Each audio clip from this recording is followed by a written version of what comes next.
we are a bunch of wild and crazy Cleveland Browns fans, bringing you all the latest in Browns news. Tune in now.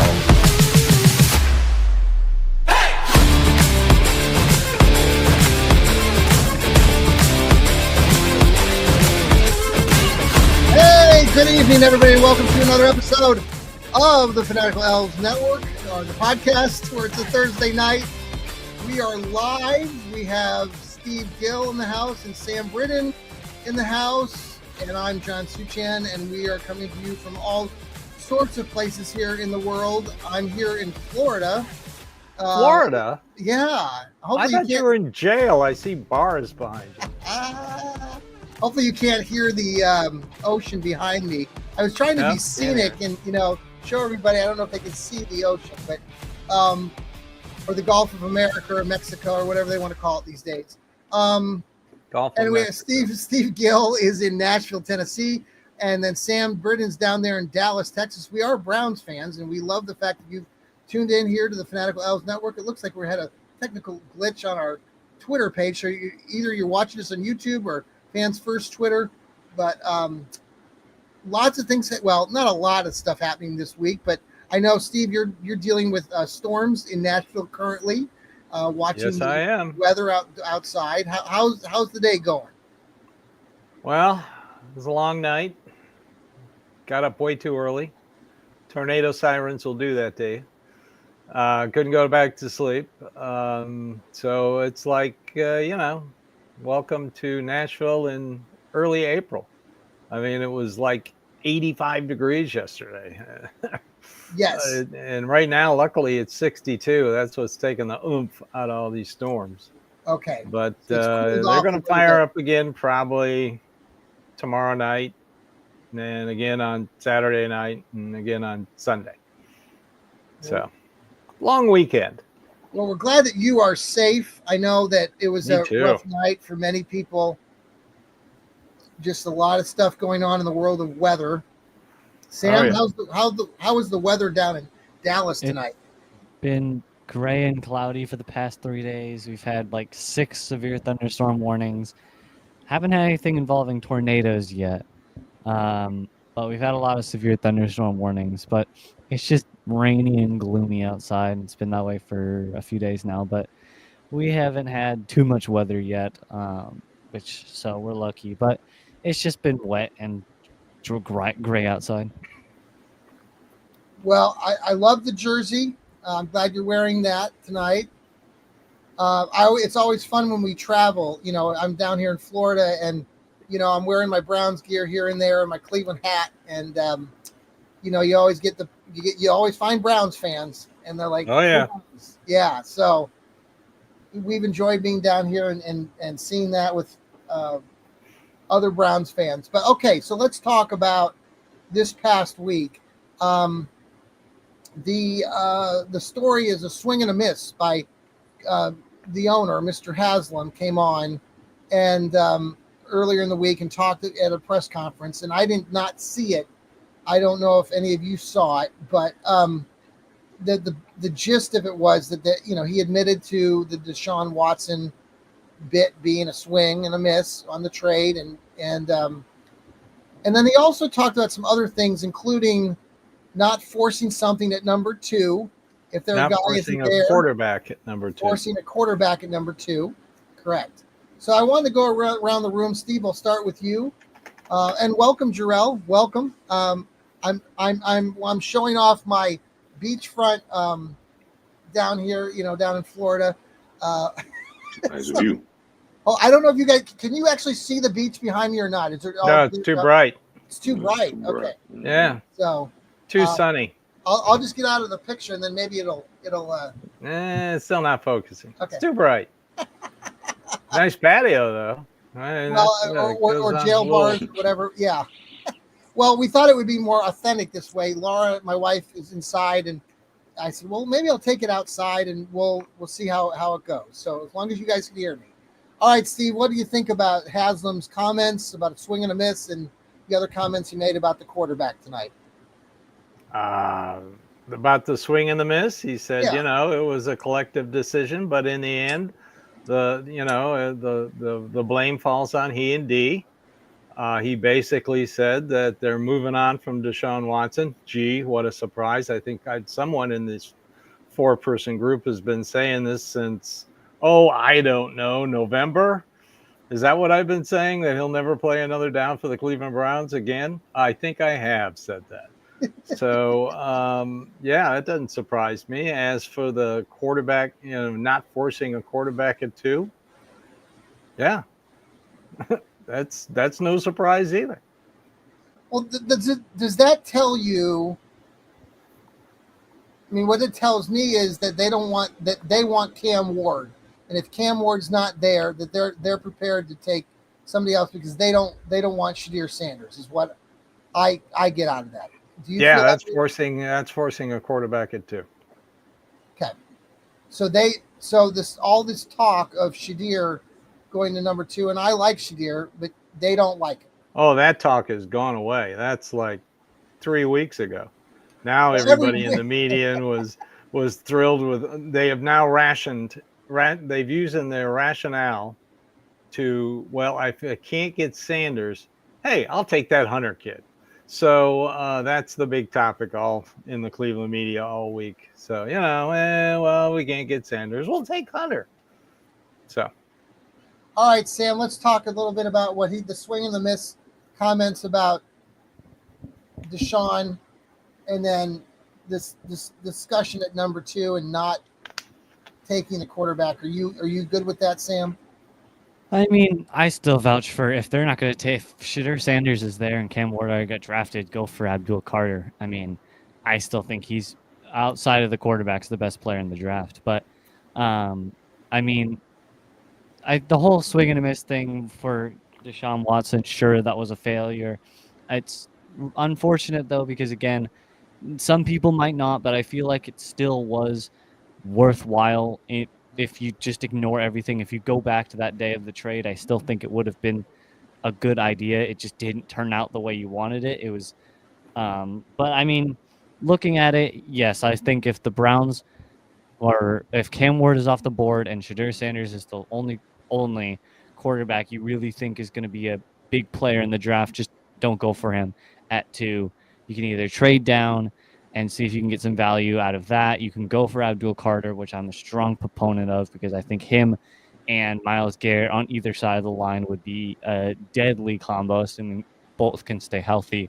But, I mean, Shadir Sanders has gone up and down. He's like the number 1, then he's the number 50, then he's the number 1 again. Yeah. Now he's like number 10. Like it's going to be up and down until draft day, and then we'll figure out where he ends up getting picked. All right, Jarrell, you're up. What do you think? It was a miss in the sense that they tried to hit a home run when, if you're really thinking about it, the draft compensation that they gave up, if they just signed what's the guy, Watson? They signed him, $40 million. You probably could have signed Baker Mayfield for 30 and kept your first round picks. And we don't know what those first round picks would have been.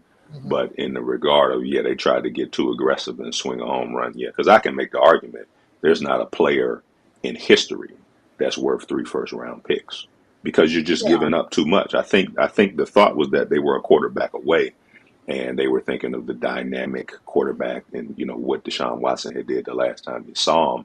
Right. But, there's no player that I think is worth that. I mean, the Patriots got Randy Moss for like a 5th round pick. Yeah. Like there has to be value. So again, I don't even think if they traded for Mahomes for 3 first rounders, it wouldn't be worth it because you wouldn't be able to replicate everything that he has around him. So it was definitely a swing and a miss. And, I don't think he's breaking any news. So what do you think about the other part with the owner saying that that they're not going to force the issue at 2 for with the quarterback? Well, I think that's okay. I just think that you can't mess up. You just can't mess up number 2. You can't mess it up. So I think if they get Abdul Carter and put him on the line with Garrett, that could pose some problems. Mm-hmm. I think if you got Travis Hunter and put him, I think he should be a full-time wide receiver. And I think it's easier for him to play on the offense because of the timing that's involved, Yeah. and then you can put them out there on defense, and okay, it's zone, it's man. But again, I put it in the group chat. The Vegas has them 5.5. What is the goal this season? Is it to get back to 10, 11 wins and make the playoffs? Yeah. And try to do that with a stopgap quarterback? Like what? I think it depends on what the plan is. If the plan is to try to find a franchise quarterback, as Steve has brought up, they've only done that in the top 5. How many times, Steve? How many times have they drafted a quarterback in the top 5? 3 times? 4 times. Yeah. I think. The top I think 10 the first guy though, but he was listed as a quarterback halfback back in the 50s. You know, a la Frank Gifford, halfbacks were also quarterbacks. But yeah, you know, and they also made one of the stupidest trades in the world, trading Paul Warfield to Miami and drafting Mike Phipps. Yeah. I would argue that's a dumber trade. You traded a Hall of Famer away who won a Super Bowl with Miami for you guys think Mike Phipps, who got replaced by Frank Ryan anyway. So on the number 2 pick discussion here, do you think that there's any bit of like deception on the part of the Brownies bringing this up and saying that they're not going to force it at number 2, that they're saying that on purpose to try to, you know, cause no. That's what they do. Okay. I mean, you know, what gets me is, and Sam kind of alluded to it, you know, everybody thinks that Abdul Carter had an injury history. He never missed a game in college. Never. Sure. Matter of fact, his last game, he played with a strain in his foot and a bum shoulder, and he was the best athlete on the field. While you look at Hunter, he missed 14 games in his college career. So, you know, and this other crap about him being undersized, he's bigger than Von Miller. So, you know, if you take Carter, that's the best player available, fine. I know they listen to trade offers to trade down, sure. Yeah. I mean, those things are formulated at the combine, hypothetically. And, you know, so let me ask you. I just can't see him forcing a player anywhere in this draft. Do you think the Bruce Drennan, not to throw this back out at you, but Bruce he was back out today and did say again that he heard this information about Dak Prescott, but you all think it's bogus. I mean, it's been. I'll let Sam answer that since he's down there in Texas. About Dak Prescott, the guy up here in Cleveland today came out again and said that what he heard was what he heard, and that he believes it was legit. I don't know. Again, if there's any talk about trading Dak Prescott, it's most likely just stuff. There's usually they aren't going to trade their quarterback. They still think he can win a Super Bowl. They still think he can do stuff like that the Cowboys do. Yeah. You're not going to see Dak Prescott anywhere outside of Dallas for the next 4 to 6 years. Okay. Bingo. All right. Everybody, thank you for tuning in to us here on the Fanatical Elves, and make sure that you download us, subscribe to us, follow us on Apple, on Spotify. On tonight's show, if you want to comment, we're live here on the X, on YouTube, on Facebook. If you have a comment about what we're talking about so far, please send us your comments. We'd like to answer those questions. We're going to pause for a quick break. We'll be right back. And we're back here on the Fanatical Elves Network. Thanks for joining us. I'm John Suchan. There's Steve Gill, Sam Britton, and Jarrell Flint. I've got the ocean behind me, the Gulf of Mexico, or I'm sorry, the Gulf of America, or whatever you want to call it. No, it's the Gulf of Mexico. Thank you. We can see the beach now. Yes, can you see it now? Yeah. So there you go. I've been enjoying that. Laura and I have been getting a lot of sun the last couple of days. It's been cloudy the first couple of days we got here, but the last couple of days the sun came out long enough that we all got some suntan, and just got back from a lovely dinner with my wonderful wife Laura. So we were enjoying our stay down here. We love this area of Florida. So what beach are you on, John? Well, I asked because I used to live in Tampa. I'm in the Destin I'm in the Fort Walton area. I go back and forth between Miramar, Destin, Fort Walton. We were over in Navarre, the other day. The Gulf Shores Seashore National Park that kind of stretches all the way back into Mobile is just amazing. Or as we call it in the South, the Redneck Riviera. That's right. It's amazing stuff. So we've been coming down here for 10 years. And Jarrell, I was telling these guys at the beginning of the show, you wear your Browns gear. You always find Browns fans when you're wearing it. You walk around town or you go to the malls or wherever the outlets, and they're like, go Browns, yeah. What do you think about this season? So I guess that's my next question is, what do we have to look forward to? I know we've got the draft in 3 weeks from tonight, and we'll be bringing you some live coverage on that draft that night. What do Browns fans, Sam, I'm going to start with you. What do Browns fans like yourself looking forward to this season with all of – I know we don't know who we're drafting yet, but before we even get there, what are you looking forward to? Next year's draft, I don't know. I mean, looking at it, the team doesn't – of course, we've seen – it's the NFL. Anything can happen. Things are just likelier and unlikelier to happen. But right now, it's just looking, I guess, for excitement. I'm excited to see what Myles Garrett can still continue to do, because if he underperforms, then everyone's going to be like, oh, this contract was a waste. We're going to let him walk. And I think there isn't a whole lot to be excited for, really, because we don't have a draft. If we draft Cam Ward or someone like Abdul Carter, it changes a lot. But at this moment in time, I'm just excited would be excited for football to come back and to see how Myles Garrett can perform. He'll be going into what year number? Is it 8 or 9 now with the Browns? Is it 8? Myles Garrett. He was drafted in 2017. Yeah, 2017. So is this the 8th season? This will be or 9th. Ninth season. Wow. I think. I don't know. Jarrell, what are you looking forward to?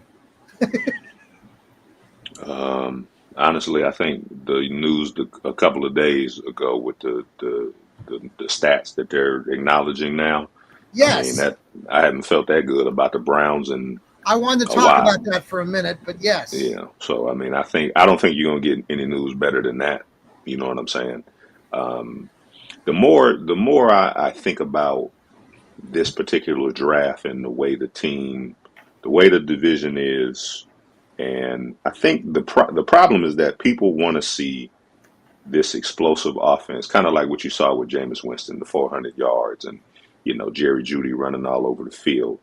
And they really need to get back to running the ball. They need to find a couple of backs in this draft and get back to running the ball, get back to play action, get back to playing defense. So in that regard, I would look forward to that. But again, as long as Kevin Stefanski's at the helm, Vegas has them at 5.5. I'll give them 6 games. So I'm like Sam. I'm looking forward to the next draft because I don't think with Stefanski. Let me make that my caveat. With Stefanski at the helm, I don't give them more than 6 games, regardless of who the quarterback is. We want to say thank you to Jameis Winston, who came out today publicly with a thank you letter to Cleveland. Which was well received by us fans. So thank you, Jameis, for doing that. Steve, what are you looking forward to this season? Well, I'm looking forward to the draft, of course. They're still going to be busy in free agency. I know that when they had Jerome Baker, the linebacker, who they signed, they also had a defensive back in and the same visit. And they've had several in, and they keep saying defensive back. So I don't know if it's a corner or it's safety. I would have to assume, and this is my assumption, that they're talking to different safeties because they need one. They need 2 veterans. I'm just looking forward to the draft right now and the schedule release. I mean, when is that being released? Have we heard? It should be after the draft. Usually, it used to be before the draft, but. Right now, this draft is getting so much news every day. They just had the owners meeting, and everybody talked about the owners meetings and the rules changed. And if I hear the phrase "tush push" one more time, go crazy. But good news is I hear our new offensive line coach is working on the tush push. So that's good news. If they're going to keep it, you might as well learn to use it. And then let your defense practice stopping it. In the special teams, the new rule, they're doing something. Rule.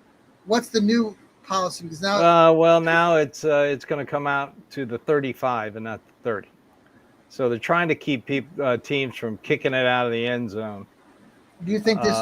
Do we think it's going to help returns? Wow. I put it on the 50. Why not? It's going to be on the 20 here soon. Yeah. If you put it on the 35, I mean, you got a good offense. You could be down in the red zone in like what, 6 plays, 7 plays, or less. Yeah. Thank God the Browns signed a very, very good kick returner and punt returner. So we'll see. Let's talk about the history thing that came out. Jarrell, you touched on it, and I really want to discuss this, especially to you Squealer fans who are listening. None of you are, but the Squealers, lots of teams, a lot of NFL fans have not recognized the Cleveland Browns for the championships that they collected over the years in the late 40s and early 50s, and then the one in 64. So the Browns have 8 titles, plus they have all these other individual running backs and other records that are now being included because the NFL made this decision this week to include those records, correct? Correct, all of them. They were the first undefeated team. Yes. Autogram won 7 championships, tied with Tom Brady. As you said, they won 8, 4 in the old All-American Football Conference. And then in 1950, when they absorbed into the NFL along with the San Francisco 49ers and a early version of the Baltimore Colts, they won the NFL championship in 1950. So, yeah, I think it's great. I mean, Marion Motley deserves a lot of recognition as a running back, as a fullback. I think he jumped up the list to 4th in all-time. Or no, Jarrell, didn't you send us something like that? Like there's 5 running backs now or something in the top. Was that you? I think so. Okay. And Paul Brown's winning percentage jumped up. I mean, I love it. I've been advocating it for years. I just don't like the way they did it. I mean, they just did it like in a little news dump. Yeah. Oh, by the way, Yeah. Us Browns fans. And before we break for lunch, we're going to recognize the AAFC. Okay, everybody enjoy your fish and veal and everything. Sure. No, Sam, or you? I mean, you were aware. I mean, I know you're a kid growing up. But you've not probably followed the whole history of the Browns. But the Browns were so dominating in the 40s and the 50s. We just dominated the football scene. Did you know a lot about that, Sam? I've looked it up a few times. I don't have like a terrible amount of knowledge, but no, I've looked it up. I know somewhat about how good they were in the AFL kind of area. Jarrell, what are you most excited about with all this? I mean, you kind of touched on it earlier, but. Well, I mean, I think, like Steve was saying, 8 championships. When you think about the Celtics won all those championships in, the 50s and the 60s, they still say that they got 19 or 20 championships. Yeah. 100 years from now, if the Chicago Bulls still only have 6 titles, is anybody going to say, "Oh, well, that was 100 years ago"? No, you still got to see Michael Jordan. You still got to watch 2 3-peats. So, championship is a championship. I don't really care when it happened. Notre Dame got a bunch of legacy, so it happens. It's just for some reason with Cleveland, it's that was so long ago. But I think didn't this benefit the Packers and a couple other teams that it some did. of the stuff? Yeah. So because like some of those. I was reading somewhere where like the first 2 Super Bowls that the Packers won weren't really like the whole NFL, right? Like some people we count them as NFL champions, but I don't know. There was something about that I read. Like because it was AFL versus NFL, I thought. Yeah, something. Yeah, that's what it was. The Super Bowl. Yeah. So no, that's it was good news. I said it to a friend of mine that's a Dolphins fan. and told him the Browns have entered the chat with the undefeated season. So, Are they you going to know, be and popping the champagne when? Well, how many times have we been? How many conversations have you had personally with fans that are not Browns fans, and we talk about the 8 championships, and everybody brushes us off and laughs about it, right? oh, They just I should read you the message he sent, because he basically said, so these are, he likened it to like participation. He said, oh, I see. It's like going undefeated in the USFL, XFL, in the UFL, or like telling a group of kids you're taking them to Chuck E. Cheese. No, Cheese 4 instead of Chuck E. Cheese. So he was just knocking them down. But hey, you can't do that now because it is certified now. So It's yeah, I thought it was, official. it's official. So so that was great. 8 championships for the Browns, 6 for the Squealers. Take that, you Squealer fans. But we like our friends at the Fanatical or Fans First Sports, all those guys over there in Pittsburgh that do have helped with this network. We appreciate all of your support. All right, final takes on this evening. Steve, we'll start with you. I'm just wondering who the Cleveland media is going to rationale for number 2 next week. Right, I mean, You're going to pick somebody else. They're running out of time Jackson here. Dart, watch. They're gonna be like Jackson Dart number 2. Oh God, that's Sleeper pick. Yeah, everyone's gonna be sleeping because they drank themselves to death. He's really not even a first round. Jackson Dart at number 2. I'm sorry, Steve. Keep going.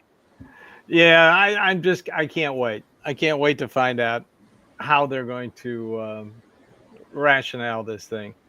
I mean, the so-called the really good mock draft guys, they're doing their mocks based on what they hear. Yeah. And then you get somebody like Field Yates, who took what did he take? He took the quarterback from Louisville again. Louisville at 33. At 33. That is not, and with Ibuka still on the board. Are you serious? He made it to the second round. See, now I don't take a draft like that serious. I look at mock drafts just for the fun of it, and I look at what players fall into the second round. And if I see a guy like Ibuka in the second round, I'm just going to go, yeah, that's a trash. Why? And I don't repost it because I don't want to give this guy any credit. So, because he's just being stupid. Yes. And he's just going for the clicks. But yeah, I'm interested to see what now that the owner's back from the owner meeting, we're going to have. They had dinner with the Sanders family and the Hunter family tonight, and then you've got the showcase, the Colorado Buffalo Showcase Pro Day, which pro days don't mean anything, but it's going to be on NFL Network, so that shows you what kind of power that Deion Sanders has. Wow. After he signs a brand new 5-year contract. Sam? So I'm looking forward to it. I may turn on the NFL Network just to see how ridiculous this.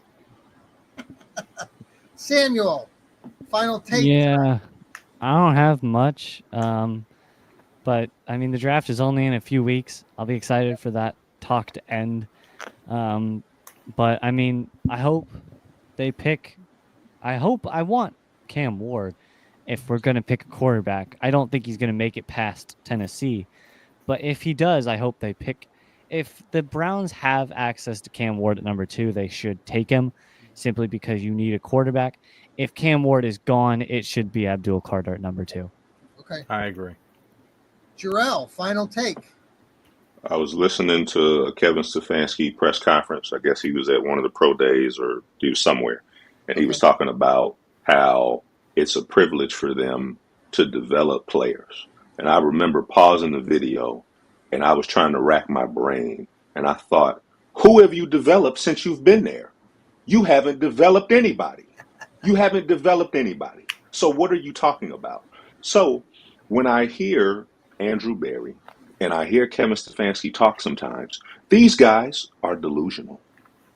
They're delusional because you've developed nobody. Steve, please chime in and tell me if he's developed anybody. Because I don't think he's developed anybody. I may give you Njoku, but I don't even think Njoku has hit his ceiling yet. So I want to see a little bit more accountability and less selling these dreams because they're great salesmen. If you watch their press conferences, they really don't say much. They kind of say they regurgitate the same kind of word track, same kind of talking points. Yeah. And then when the season starts, and if they come out slow out the blocks, they're going to say, well, we like our such and such room. You know, we evaluate every player based on such and such, and there's not going to be any results. So that really stood out to me because you're coming off a 3-14 season, and you got the nerve to talk about developing players. Yeah, I got I'll you. land. Steve, you want to counter that with anybody? They're basically not saying anything. I'm really impressed with Andrew Berry using the word nebulous to describe JOK's injury. That really threw the Cleveland media for a loop. I bet you they all had to Google nebulous right away. What he's talking about, he means they don't really know about his football shape right now. That's what they're saying. Yeah. That's what he meant by nebulous.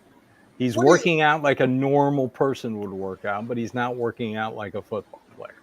So, can you think of anybody like Jarrell, though, mentioned? I know we've talked about this before we leave, but developmental players that you just think that Stefanski, just the line that he's using, or when they talk about developing players, and Jarrell is saying that who have the Browns developed? I mean, I'm not going to sit here and list down players. I mean, I know what he's talking about. If he uses the word develop, that's fine. I mean, what they want to do is try to get the best out of the players they have.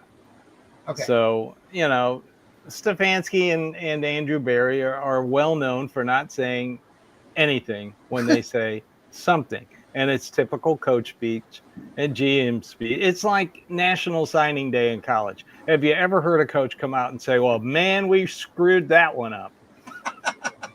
I mean, they all say they had a great signing period. Yeah. And that's what NFL coaches say. All right. I'm really glad he likes Pearl Jam. How about that? Did you see that interview with the guy? Well knowledge in Pearl Jam. So. Well, everybody, thank you for tuning in to us tonight here on the Fanatical Elfz Network. And this Thursday night, we appreciate you following us. Subscribe to us on Apple, Spotify, all those wonderful places to listen to us. Jarrell, I noticed you wearing another cool-looking hoodie. Is that a new one that you've created? I think y'all have seen this one before. This is This one's been. I love that one. Great timing, especially with the AA, the American Football.